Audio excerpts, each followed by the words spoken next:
Are you getting knee pain, foot pain, hip pain after you run or do box jumps? Well, it likely means you're out of alignment. Now let's go right to the hip joint. Come on back. Face the camera. Here's what out of alignment is. This femur, when you land, the femur is rotating inwards like this. And same with this one. Femur bone rotates inwards. Now, you're going to learn to rotate it out. So keep it in. Stand up right now. Get barefoot.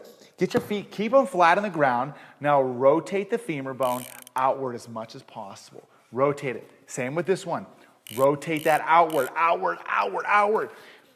Connect your brain with the muscles. Should be in the hips because the glutes rotated outwards. Hello.